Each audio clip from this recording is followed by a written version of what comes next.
ಅದಕ್ಕೆ ತುಂಬ ಹೈಟ್ ಆಗಿದ್ದೀನಿ. 8 ಜನ ಸಾಕಿದ್ದಾರೆ, ನನ್ನ ಅಕ್ಕ ನಮ್ಮ ಮಾವ ಎಲ್ಲರೂ ಸಾಕಿ ಹೈಟ್ ಆಗಿದ್ದೀನಿ. ತುಂಬಾ ಬಡತನದಲ್ಲಿ ಹುಟ್ಟಿ ಬೆಳೆದು ತುಂಬಾ ಕಷ್ಟದಲ್ಲಿ ಮೇಲೆ ಬಂದಾಗ ಈ ಬಡವರೇನು ಮಾಡೋಕ್ಕಲ್ಲ ಅನ್ಕೋತೀವಿ. ದಯವಿಟ್ಟು ಅನ್ಕೋಬೇಡಿ, ಬಡವರೇ ಜಾಸ್ತಿ ಸೇವೆ ಮಾಡೋದು. ಯಾಕೆಂದ್ರೆ ಬೇರೆಯವರ ಕೇಳೋ ಶಕ್ತಿ ಬಡವರಿಗಿರುತ್ತೆ, ಸಾಹುಕಾರರಿಗಿರಲ್ಲ.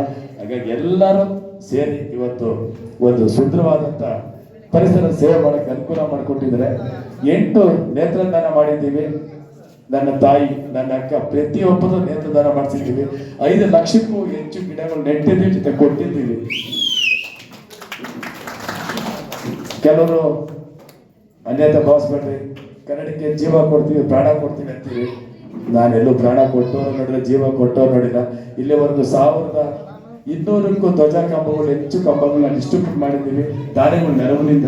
ಇವತ್ತು ಆಗಸ್ಟ್ 15 ಬಂತು ಅಂದ್ರೆ 1200 ಕಂಬಗಳಲ್ಲಿ ನನ್ನ ಭಾರತ ಮಾತೆ ಬಾವುಟ ರಾರಾಜಿಸ್ತಾಳೆ. ಅದಕ್ಕಿಂತ ನನ್ನ ಬ್ಯಾಂಕಲ್ಲಿ ಬ್ಯಾಲೆನ್ಸ್ ಇಲ್ಲ. ಅದು ಪ್ರಪಂಚಕ್ಕೆ ಏನೆಲ್ಲ ಕೊಡ್ಬೋದು ಅನ್ನೋದನ್ನ ನಿಮ್ಮನ್ನೆಲ್ಲ ನೋಡಿ ಕಲ್ತ್ಕೊಂಡಿದ್ದೀವಿ. ಹೆಚ್ಚು ಮಾತಾಡಕ್ಕೆ ಅವಕಾಶ ಸಮಯದ ಅಭಾವ ಇದೆ. ನಾವೆಲ್ಲರೂ ಸೇರಿ ಸುಂದರವಾದ ಸಮಾಜ ಇದೆ, ನಮ್ಗೆ ಸಿಕ್ಕಿರೋದೇ ಪುಣ್ಯ. ಕರ್ನಾಟಕದಲ್ಲಿ ಹುಡ್ತೀವಿ ಅಂದ್ರೆ ಸುಲಭ ಅಂತ ಅಲ್ವೇ ಇಲ್ಲ. ಇವತ್ತು ಸರ್ ಈ ಫ್ಲಾಗ್ ಇಟ್ಕೊಂಡು ತಮಿಳ್ನಾಡು ಒಬ್ಬ CM ಆದ್ರು. ಇದಕ್ಕೆ ಎಷ್ಟು ಶಕ್ತಿ ಇದೆ ನಮಗೆ ಗೊತ್ತಿರಲ್ಲ. ಇದೇ ಅವ್ರು ಇಟ್ಕೊಂಡು ಇವತ್ತು ತಮಿಳ್ನಾಡು CM ಆಗಿದ್ದಾರೆ, ಅಷ್ಟು ಶಕ್ತಿ ಇದೆ.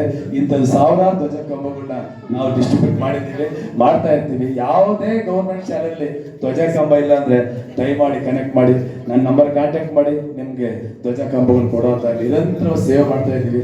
ಯಾವುದೇ ಸರ್ಕಾರಿ ಶಾಲೆಯಲ್ಲಿ ಅಂಗನವಾಡಿನಲ್ಲಿ ಬಾವುಟ ಕಂಬ ಇಲ್ಲ ಅನ್ನೋ ಕೊರತೆ ಆಗಬಾರ್ದು. ಅದಕ್ಕೆ ಅಂತ ನಾವಿದ್ದೀವಿ, ನಮ್ಮಂಥವ್ರು ಕೋಟ್ಯ ಜನ ಇರ್ತಾರೆ.